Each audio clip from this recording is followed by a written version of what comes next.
नमस्ते cancer.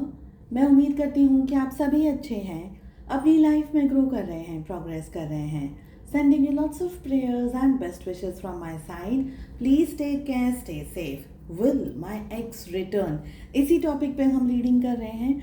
7 questions को यहाँ पर मैंने प्लेस किया है। इसके अलावा 16 till the 29th of February कैसा रहेगा आपके लिए, current feeling of your partner कैसी है, ये दोनों रीडिंग्स अगर आप जानना चाहते हैं, इसी वीडियो के एंड स्क्रीन पर आपको दोनों की दोनों रीडिंग मिल जाएगी। साथ ही दूसरे सोशल मीडिया प्लेटफॉर्म्स पे फॉलो करना चाहते हैं मुझे, जहाँ पर अब शॉर्ट स्टोरीज, रील्स, मैसेजेस और बहुत सारी चीज़ें मैं लेकर के आ रही हूँ। सारी लिंक आपको इसी वीडियो के डिस्क्रिप्शन बॉक्स के अंदर मिल जाएगी। पेड टारो रीडिंग्स मार्च 2024 तक के लिए बंद कर दी गई है। I am very sorry for that. चलिए, ये है एक टाइमलेस रीडिंग, एक कलेक्टिव एंड जनरल रीडिंग भी है। सो अपनी सिचुएशंस के हिसाब से प्लीज़ रीडिंग को फॉलो करें। सबसे पहला हमारा सवाल है कि आपके जो पर्सन हैं, आपके जो पार्टनर हैं, उनके साथ आपका रिलेशनशिप कैसा रहा।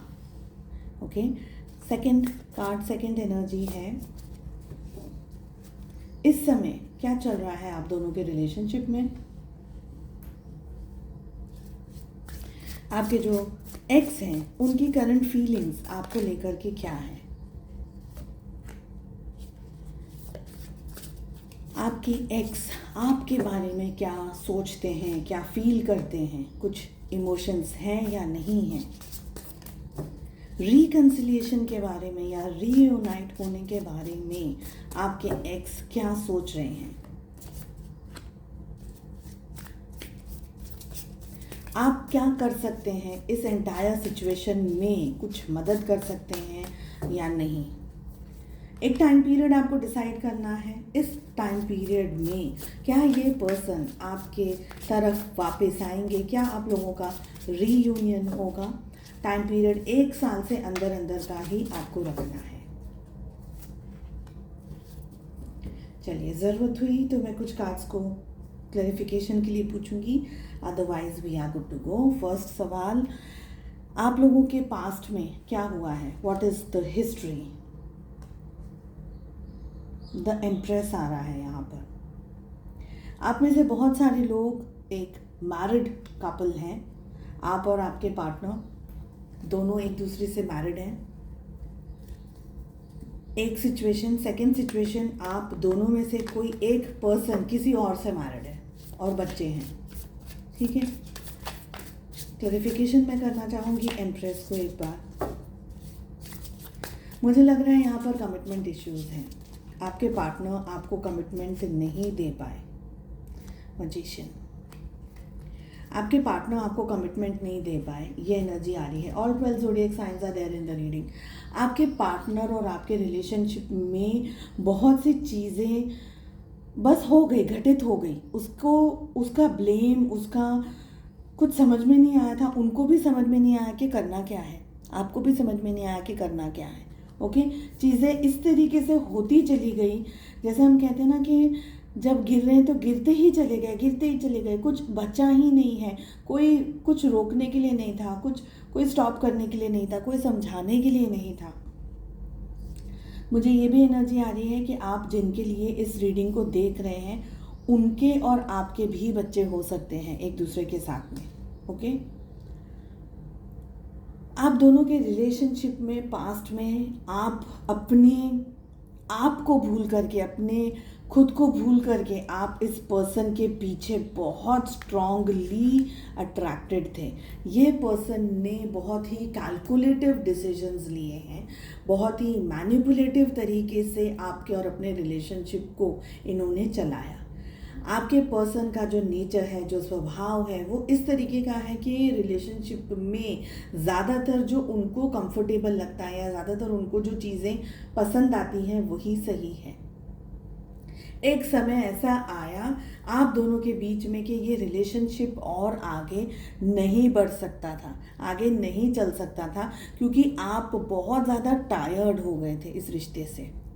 ये पर्सन का जो बिहेवियर है, इनका जो नेचर है, इसको अब आपको सहन करना और इनके साथ में रहना आपके लिए बहुत मुश्किल हो गया था। बिकॉज ये पर्सन एक बॉस तरीके की एनर्जी मुझे यहाँ पर दिख रही है कि बहुत ही बॉस, बहुत ही रूल करना चाह रहे थे ये आपको। इस समय क्या चल रहा है?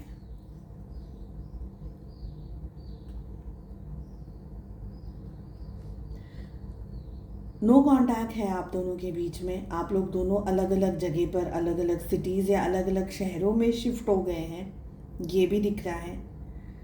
पर ये जो आप दोनों का जो कनेक्शन है ना, इसमें से आप दोनों ही निकल नहीं पाए हैं अभी। द वर्ल्ड की एनर्जी आ रही है, आप दोनों इस कनेक्शन से निकल नहीं पाए। ये एक घेरा है, ये एक ऐसा चक्रव्यूह है जिसमें अभी तक आपके जो कर्मा है, आप स्पेशली आपके पार्टनर के, स्पेशली अगर बच्चे हैं यहाँ पर, किसी के भी, आपके, उनके, आपके किसी और के साथ में या आपके उन्हीं के साथ में, किसी के भी पर बच्चे हैं अगर, तो अभी भी आप लोग इस चक्रव्यूह से फ्री नहीं हुए हैं, अभी भी नहीं हुए हैं। ये एक ऐसा कनेक्शन है जहाँ पर लेना देना, कर्मों का आदान प्रदान होना अब भी बाकी है। भले आपको इस समय एनर्जीज़ के हिसाब से लग रहा होगा कि हम तो बात नहीं कर रहे हैं, हमें तो एक दूसरे के बारे में कोई ख्याल नहीं है, कुछ पता नहीं है, लेकिन आप दोनों एक दूसरे के साथ में कनेक्टेड हैं। अब वो कनेक्शन के लिए दिखना ज़रूरी नहीं है, ठीक है। लेट अस सी कि आपके जो एक्स हैं उनकी करंट फीलिंग्स क्या हैं।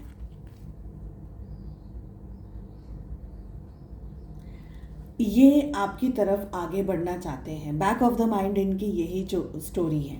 ये पर्सन आपकी तरफ एक्शन लेना चाहते हैं, लेकिन ये पर्सन है ना बहुत कैलकुलेटिव पर्सन है। इनको चीज़ें अपने तरीके से, अपने स्वभाव से, अपनी सिचुएशंस के हिसाब से ज़्यादा पसंद आती हैं, और यही एक इम्पॉर्टेंट रीज़न है कि ये चाहते हैं कि आप झुकते चले जाइए रिलेशनशिप के अंदर, तो ये सब कुछ एक्सेप्ट करने के लिए तैयार है। इनको डेफिनेटली आपकी तरफ आना है, इनके मन में आपकी तरफ आना है, लेकिन अपने टर्म्स एंड कंडीशंस पर। आपको ये हम कह सकते हैं कि इनको चाहिए कि आप इनकी ज़िंदगी में आए, इनकी ज़िंदगी में रहें, लेकिन जैसे मैंने कहा मेरे टर्म्स एंड कंडीशंस पर। ये आपके पार्टनर सोचते हैं, ओके, इनको ज़रूरत है। पर देखिए, आप कभी कभी ईगो के अंदर इतना इंसान ऐसी एनर्जी में आ जाते हैं कि वो कुछ चाहते भी कहें पर कबूल ही नहीं करना चाहते। लेट अस सी कि नेक्स्ट कार्ड क्या है। आपके जो एक्स है वो आपके बारे में क्या सोचते हैं। ये पर्सन आपसे शादी करना चाहते हैं, डेफिनेटली शादी करना चाहते हैं, ओके।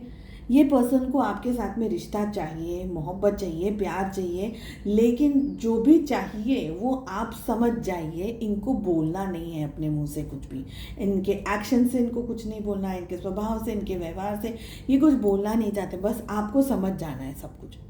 आप इनकी लाइफ में एक बहुत ही टर्निंग पॉइंट लेकर के आ गए, आप इनके लाइफ में बहुत कुछ सिखा गए, आप इनको बहुत कुछ बता गए। इनको न प्यार की समझ थी, न मोहब्बत की समझ थी, आप इनको वो सब कुछ एक हम कहते हैं ना कि कुछ कुछ लाइफ में लोग हमारी ऐसे आ जाते हैं जिन्हें हम भूल नहीं पाते। भले उनसे अलग हुए 2-4 साल, 10 साल हो गए, 6 साल हो गए, जितने भी साल हो गए, 6 महीने हो गए, जितना भी समय हो गया, लेकिन आप उनको भूल नहीं पाते। कहीं ना कहीं वो आपको बहुत कुछ सिखा जाते हैं, डायरेक्टली इनडायरेक्टली वो आपको किस तरीके से व्यवहार करना है और क्या नहीं करना है, स्पेशली क्या नहीं करना है, वो सिखा जाते हैं। ये पर्सन आपको ये देखते हैं कि आपने इनको ज़िंदगी में बहुत कुछ पॉजिटिव सिखाया है, पॉजिटिव दिया है, ओके। चलिए, अब हमारा क्वेश्चन है रिकंसिलिएशन के बारे में ये पर्सन क्या सोच रहे हैं। यस, ये रिकंसिलिएशन चाह रहे हैं आपसे। They want to reunite, 6 of pentacles आ रहा है।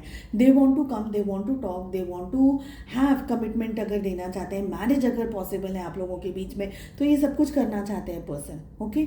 रिकंसिलिएशन, रीयूनियन के लिए इनकी तरफ से यस है। मैंने क्या कहा, वो बहुत सोच रहे हैं, they are really thinking a lot about you. आप क्या कर सकते हैं इस एंटायर सिचुएशन के अंदर। फर्स्ट थिंग, आप अपनी लाइफ में ये पर्सन के साथ के रिलेशनशिप में आप क्या चाहते हैं, फर्स्ट प्रायोरिटी आपको मिलनी चाहिए, क्योंकि रिश्ता आपका है, आपको ज़्यादा समझ आती है, मैच्योर्ड आप हैं। ये पर्सन आपको फॉलो करेंगे तो you will have to be very clear कि मुझे क्या चाहिए, आप क्या चाहते हैं, आप कहाँ रहना चाहते हैं, आप इनके साथ रहना चाहते हैं, आप अलग रहना चाहते हैं, आपको कहाँ जॉब करना है, आपके टर्म्स एंड कंडीशंस क्या हैं। बट जेन्युइन चीज़ों को रखिएगा, ऐसी बातों को मत प्लेस कीजिएगा कि चीज़ें और आप दोनों के बीच में प्रॉब्लमेटिक हो जाए। तो आपकी समझ से और आपकी बुद्धि से जो आपको सही लग रहा है आप वो कर सकते हैं। आपको लगता है, पर मैं ये कहूँगी कि आप इनको फॉलो ना करें, अभी उनको आपकी तरफ आने दीजिए। ज़रूरत से ज़्यादा अगर आप इनके लिए रेडीमेड रहे ना, अवेलेबल रहे, तो ये पर्सन आपकी वैल्यू नहीं करेंगे। तो अपनी वैल्यू अपने हाथ, let them come to you, let them follow you. तो दूसरी बात है, क्योंकि आप इनको चीट नहीं करने वाले हो, आप इनको धोखा नहीं देने वाले हो, आप इनका मन या दिल दुखाने नहीं वाले हो। तो मेन जो पर्सन है वो आप है। Okay, let them come to you. उसके बाद में जो भी डिसीजंस लेने हैं सोच समझ के शांति से आप ले सकते हैं। जो टाइम पीरियड आपने डिसाइड किया है, क्या होने के चांसेस हैं?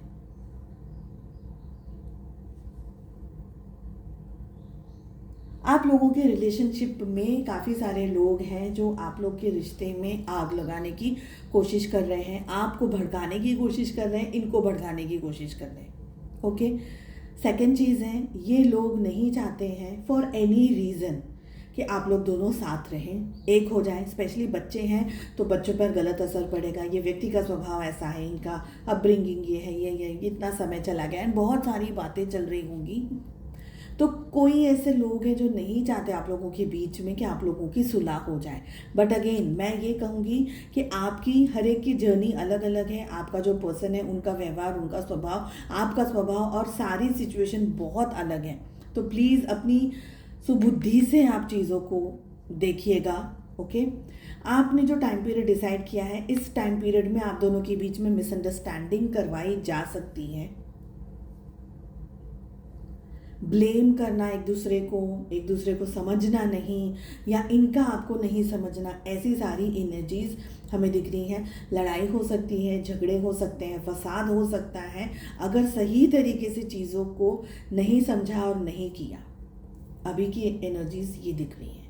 ओके, साथ ही मुझे ये भी लग रहा है कि ये पर्सन आपकी तरफ एक्शन लेने के बारे में सोच रहे हैं, मगर वो एक स्टेप आगे लेते हैं तो वो 2 स्टेप पीछे ले लेते हैं। दे आर नॉट कॉन्फिडेंट, इनको रिजेक्शन का भी डर है, इनको फियर का डर है।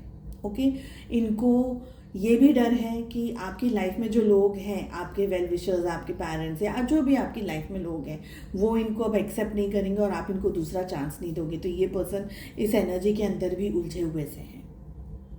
चलिए, मैं उम्मीद करती हूँ आपको रीडिंग पसंद आई। I wish you all the very best. हम मिलते हैं नेक्स्ट रीडिंग में। Take care, bye bye.